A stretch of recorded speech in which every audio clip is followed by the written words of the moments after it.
پاکستان میں بہت ساری چیزوں کی کمی رہی ہوگی لیکن عقل کلوں کی کبھی نہیں۔ ہماری تاریخ کے ہر موڑ پر کوئی نہ کوئی عقل کل نمودار ہوا اور پھر عقل کے کرشمات ایسے دکھائے گئے کہ مدت و قوم ان کے نتائج بکتی رہی۔ ضیاء الحق مرحوم بھی عقل کل تھے اور جس افغان پالیسی کے ثمرات ہم آج دیکھ رہے ہیں وہ انہی کے زرخیز دماغ کی اختراع تھی۔ افغانستان میں داخلی مسئلہ پیدا ہوا تو ہمیں کیا ضرورت تھی اس میں ٹانگ اڑانے کی، لیکن ضیاء صاحب کی لڑائی بٹوں سے چل رہی تھی، خزانہ بھی خالی تھا، مانگے تانے پر گزارا چل رہا تھا۔ ایسے میں یہی بہتر سمجھا گیا کہ افغانستان کے مسائل میں الجھا جائے۔ عذر یہ تھا کہ افغان ہمارے مسلمان بھائی ہیں اور ان کی مدد کرنا ہم پر واجب ہے۔ پورا ملک ان کے لیے کھول دیا گیا اور باقاعدہ ڈنڈورا پیٹا گیا کہ افغان پاکستان کو اپنا دوسرا گھر سمجھے۔ تب کی روح سے قیادت بوڑھے لوگوں پر مشتمل تھی، قائدین میں بیشتر 70-75 سال کی عمر سے زیادہ تھے۔ سردار داؤد نے تختہ ظاہر شاہ کا الٹا تھا۔ نور محمد ترکی کی قیادت میں افغان کے کمیونسٹ نے سردار داؤد کو ٹھکانے لگایا۔ ترکی کا نائب حبیظ اللہ امین تھا، اس نے ترکی کا حساب برابر کیا اور خود شور زدہ افغانستان کا سربراہ بن گیا۔ پاکستان کے ذریعے امین نے امریکن سے رابطہ کرنے کی کوشش کی۔ تب کی روح سے قیادت کو جب اس امر کی خبر ہوئی تو انہوں نے سر جوڑے اور یہ تباہ کن فیصلہ کیا کہ افغانستان کے حالات سنبھالنے کے لیے فوجی مداخلت ناگزیر ہے۔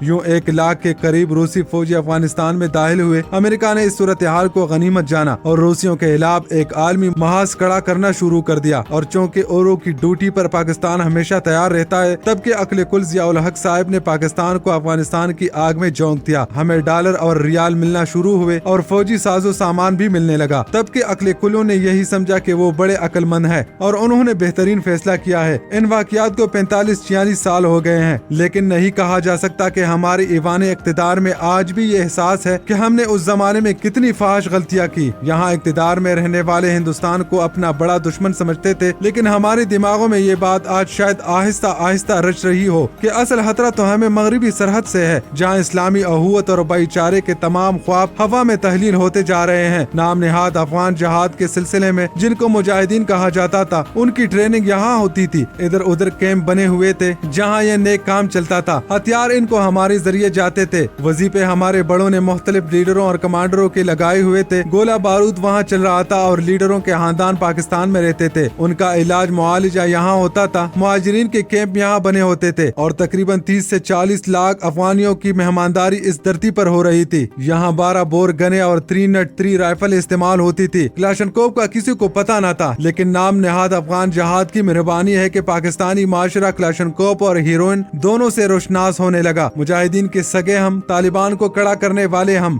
افغانستان پر امریکی حملے کے بعد ظاہرتاً تو ہم امریکوں کے ساتھ، لیکن طالبان سے بھی خفیہ روابط، اور ہمارے بڑے اسی پر ناز کرتے رہے کہ ہم سے زیادہ سمجھدار اور کوئی نہیں۔ آج دیکھیے تو ساری ہنرمندی کا جنازہ نکل رہا ہے۔ طالبان حکومت نے ہماری سنی کیا تھی۔ تحریک طالبان پاکستان انہی کی مدد اور حمایت سے دندناتی پھر رہی ہے اور ہماری جانی دشمن بنی ہوئی ہے۔ ضیاء صاحب کا دور تھا اور سال کے اختتام پر ایک دوست کے ہاں نئے سال کی پارٹی چل رہی تھی۔ بہت دیر ہو چکی تھی اور میرے ساتھ برطانوی سفارتخانے کا ایک افسر بیٹھا تھا، جس کے بارے میں ہم سب جانتے تھے کہ برطانوی سراہ رساں ایجنسی MI6 کا نمائندہ ہے۔ یہ وہ وقت تھا جب نام نہاد افغان جہاد اپنے عروج پر تھا۔ امریکی افغان مہاجرین کو اسٹنگر میزائل دے چکے تھے اور روسیوں کے لیے میدان جنگ میں بڑے مسائل پیدا ہو رہے تھے۔ یہ شخص نمائندہ تھا برطانیہ کا، اور برطانیہ اور امریکہ اس نام نہاد جہاد میں پوری طرح ملوث تھے، لیکن رات گئے وہ مجھ سے کہہ رہا تھا کہ پاکستان اپنے ساتھ کیا کر رہا ہے، اب رونے کا کیا فائدہ، پلوں کے نیچے بہت پانی بہ چکا ہے اور ہم نے جہاں اور نقصان اٹھائے ہیں، افغانستان کے حوالے سے بھی نقصان اٹھا رہے ہیں، اور حیرانی کی بات یہ ہے کہ آج بھی جب اتنا کچھ ہو چکا ہے، ماضی